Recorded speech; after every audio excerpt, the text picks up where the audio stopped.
Shalom, peace and blessings. Welcome to the Fourth Angels Learning Center. This is Jadiel Newman.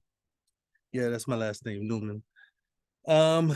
Today is a Patreon Q&A, or this video is going to be a Patreon Q&A video. We are answering the question pertaining to Isaiah 45 verse 7, which talks about creating peace and evil, and correlating Isaiah 45 with Deuteronomy 30, which talks about presenting life and death. So here's the thing.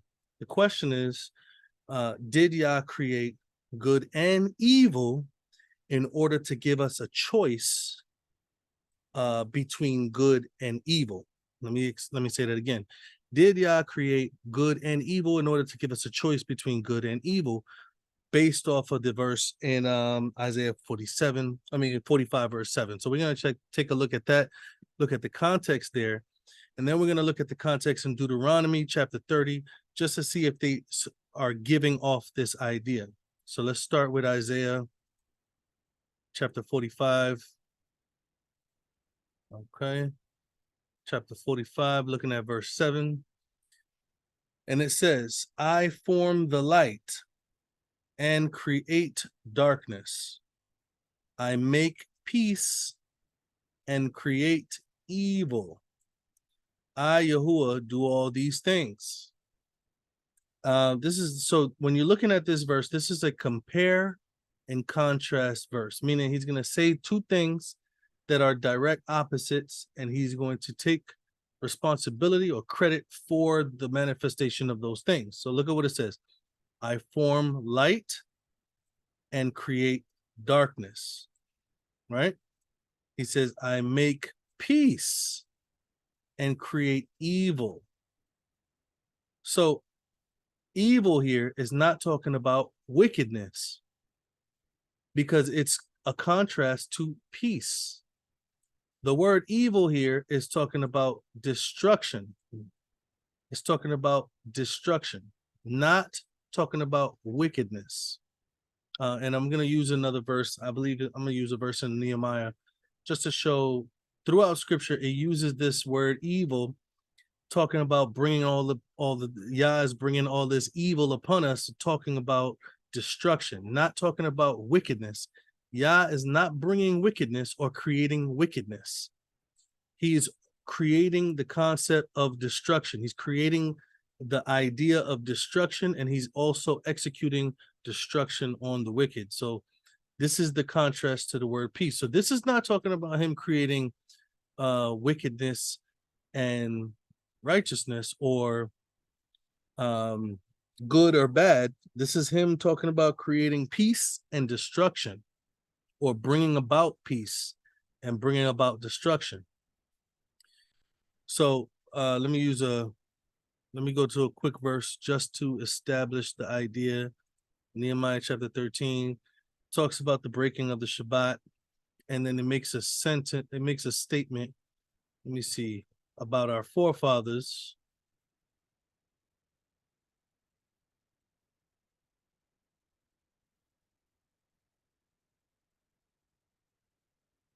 Yeah, here we go. So look at verse 17. It says, then I contended with the nobles of Judah and said unto him, what evil thing is this that you do and profane the Shabbat?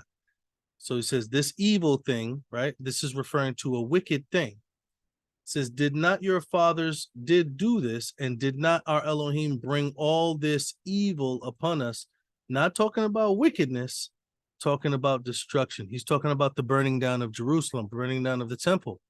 There's a difference between the evil thing that they were performing and the evil that Yah was bringing upon us, talking about the destruction, right? So he brings peace, and he also brings destruction. And I believe that they're coming from the same words as well. So H7451 is ra'ah, which talks about bad, and it says or evil.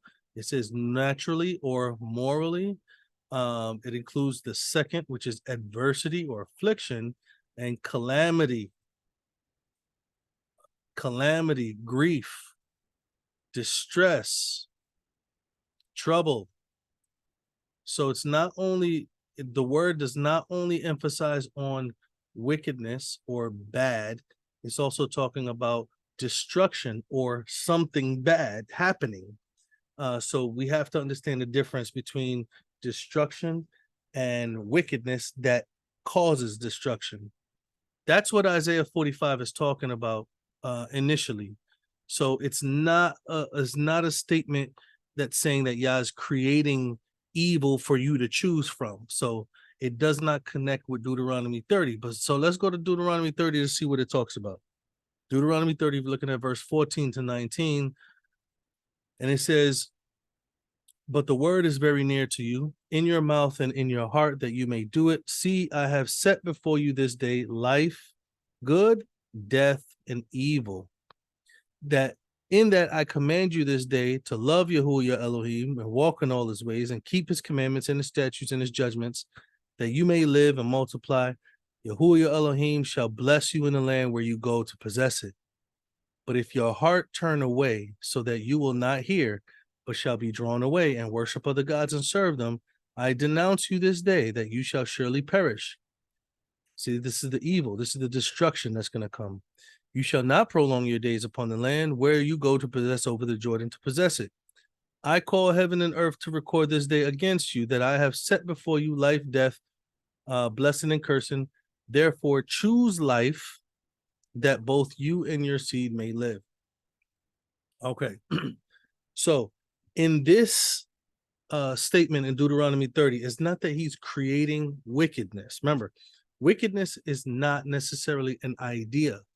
Wickedness is the manifestation of it, the action. To do wickedness is to do the opposite of righteousness, so, meaning whatever Yah says, to do the opposite of what Yah commands would be in the category of wickedness. So Yah did not create wickedness because he did not manifest or do anything opposite of what righteousness is. Okay? Now, when you create or when you give a command, the concept of the opposite exists. So if I say, don't touch the door or you're going to get in trouble. Now the concept of touching the door and getting in trouble exists. Before I said that, it didn't exist. It doesn't mean that I'm forcing him to touch the door and bringing the idea or the concept into fruition. No. Evil or wickedness is not brought to fruition by Yah. The concept only exists because the command is to perform a certain task. The opposite of that task is referred to as wicked in nature. Okay? Don't touch the fruit. To touch the fruit would be wicked. A person is free to make that choice, either follow through with the idea of obedience, which you already have been doing, or manifest the concept, the contrary concept of wickedness, which is to touch the fruit. This is what is being done.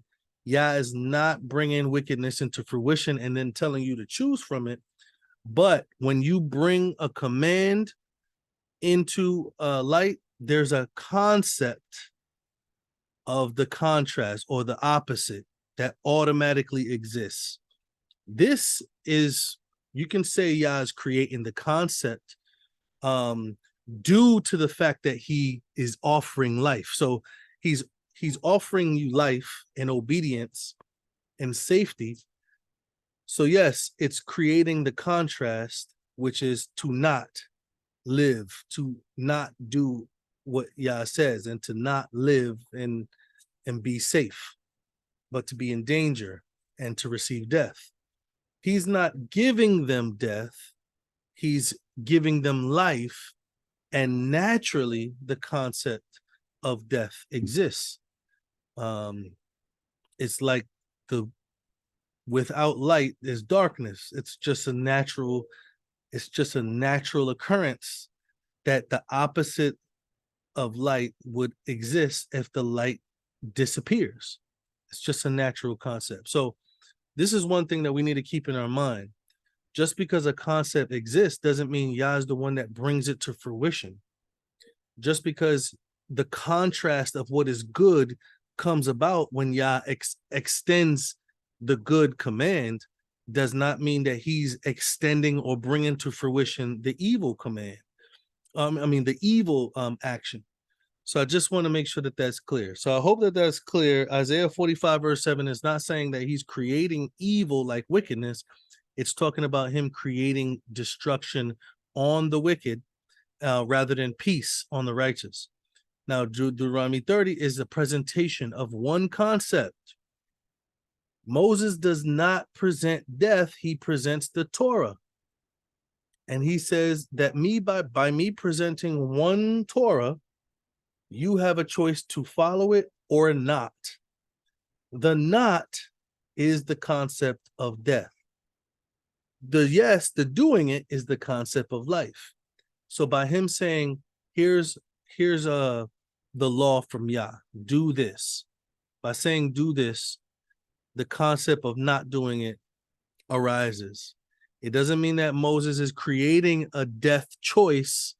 It means that the choice to choose death automatically exists when there's freedom of choice. Okay?